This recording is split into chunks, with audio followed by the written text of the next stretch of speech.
ጤና ይስጥልን ውድ ኢትዮ ከረንት የዩቲዩብ ገጽ ተከታዮችና አድማጮች እንደምን አላችሁ? ለዕለቱ የተመራሩትን አርዕስተ ዜና ወደ እናንተ ይዘን ቀርበናል።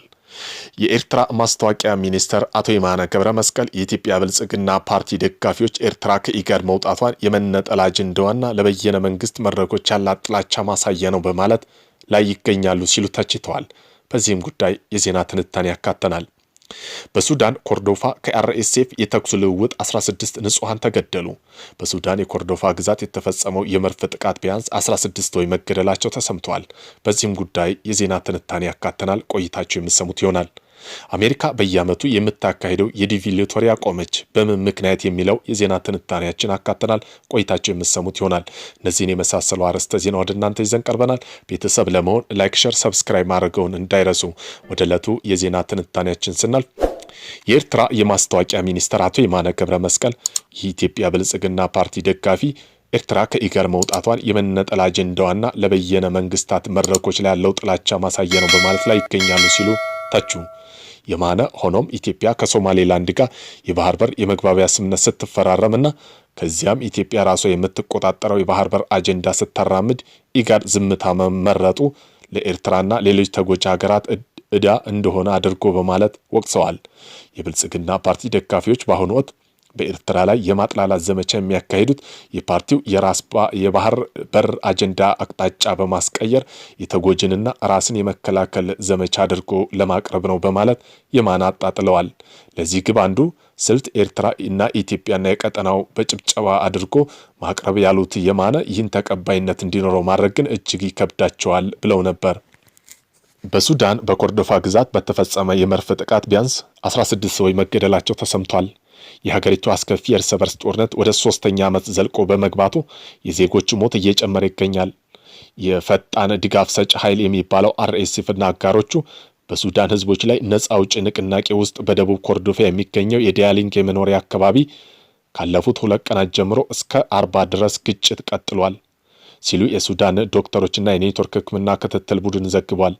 ቡድኑ በሰላማዊ ሰዎች ላይ ሆን ተብሎ ከሚፈጸሙ ጥቃት ከተገደሉ መካከል ሴቶች፣ አዛውንቶችና ህጻናት ይገኙበታል።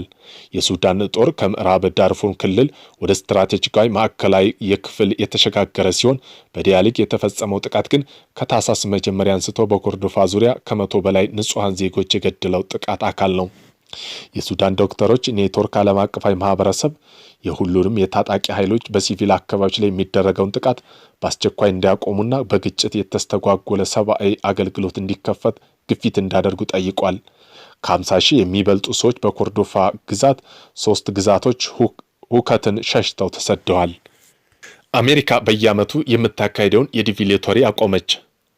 ፕሬዝዳንት ዶናልድ ትራምፕ ባለፉት ሳምንት በብራውን ዩኒቨርሲቲ በተፈጸመ የጅምላ ጥቃት 2 ሰዎች መገደላቸውን ተከትሎ አሜሪካ ግሪን ካርድ ሎተሪ ወይም ዲቪ አገዱ። ጥቃቱን ፈጽመዋል ተብሎ የተጠረጠረው ሐሙስ ዕለት ሞቶ የተገኘው ፖርቹጋላዊ በአውሮፓ 2017 ዲቪ ሎተሪ አሸንፎ ወደ ሀገሪቱ የገባ ሲሆን ግሪን ካርድም ተሰጥቶት ነበር። በሀገር ውስጥ ደህንነት ሚኒስትር የሆኑት ክሪስት ኖም በዚህ አስከፊ ፕሮግራም አሜሪካውያን ከእንግዲህ እንዳይጎዱ ለማረጋገጥ በሚል ትራምፕ በሰጡት መመሪያ መሰረት የቪዛ መርሃ ግብሩ ለጊዜው እንዲቋረጥ መደረጉን ተናግረዋል።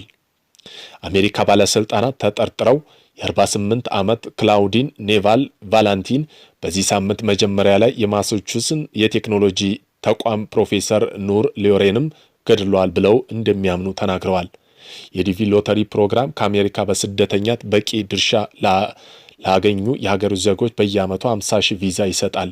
ይህም ደግሞ የአሜሪካ ዜግነት ለማግኘት በር ከፋች ነው። ኖም በማህበራዊ ሚዲያ ላይ ትራምፕ ቀደም ሲል በኒውዮርክ ከተማ 8 ሰዎች በጭነት መኪና ተገጭተው ከተገደሉ በኋላ ፕሮግራሙን ለማቆም ታግለው ነበር።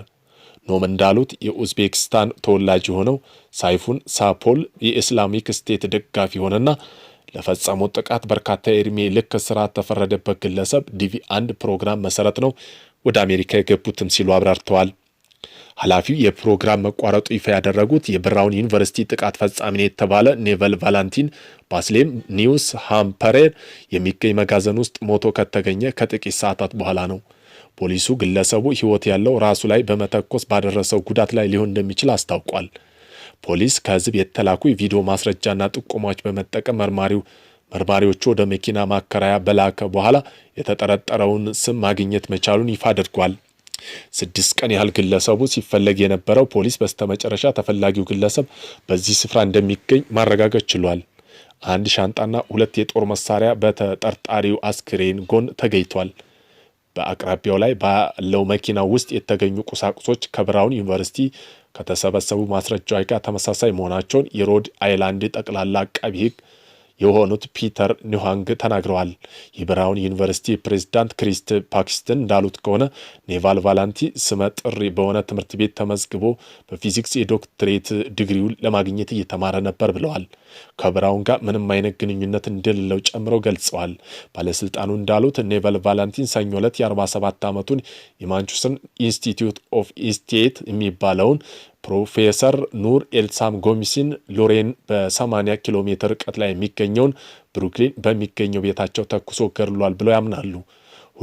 ሁለቱም ሰዎች በ1990ዎች መጨረሻ በፖርቹጋል በሚገኘው አንድ ዩኒቨርሲቲ ውስጥ ተምረው እንደነበር ፖሊስ አስታውቋል።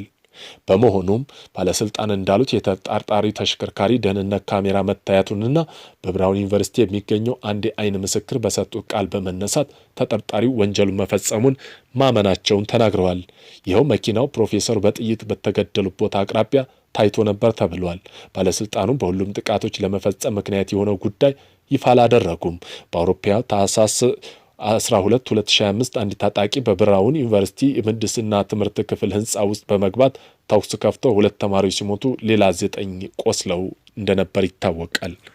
ዩክሬን በፈጸመችው የድሮን ጥቃት በሩሲያ ሮስቶቭ ውስጥ የሚገኝ 3 ሰዎች ተገደሉ። ዩክሬን በሩሲያ ደቡባዊ ክልል ሮስቶቭን በፈጸመው የሰው አልባ አውሮፕላን ጥቃት የ3 ሰዎች ህይወት አልፏል።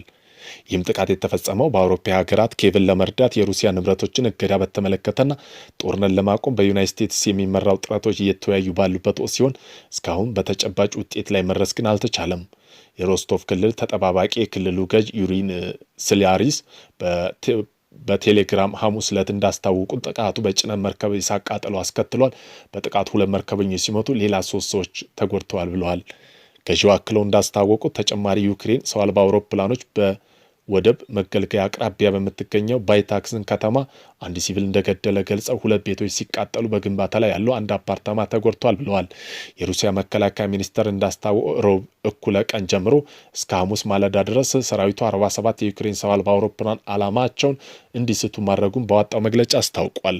31 ሰው አልባ አውሮፕላኖች በብሪያንስክ ግዛት፣ 5 በጥቁር ባህር ላይና 4ቱ ሞስኮ በኃይል በያዘቻቸው ክሬምሊን፣ 4 በቤልጎሮድና 3 በሮስቶቭ ክልል የተላኩ የዩክሬን ድሮን ጥቃቶች ማስረዳት እንዳይችሉ ማድረግ ተችሏል። በሌላ በኩል የአውሮፓውያኑ ኮሚሽን ፕሬዚዳንት ኡርሱላ ፎን ደር ሌየን በብራስልስ የሚካሄደው የመሪዎች ጉባኤ አስቀድመው ለጋዜጠኞች ባደረጉት ንግግር ስምምነት መድረስ እንደሚያስፈልግ አሳስበው ለዩክሬን የፋይናንስ መፍትሄ ከሌለ ምክር ቤቱን አልለቀውም ሲሉ ፕሬዚዳንቱ ተደምጠዋል።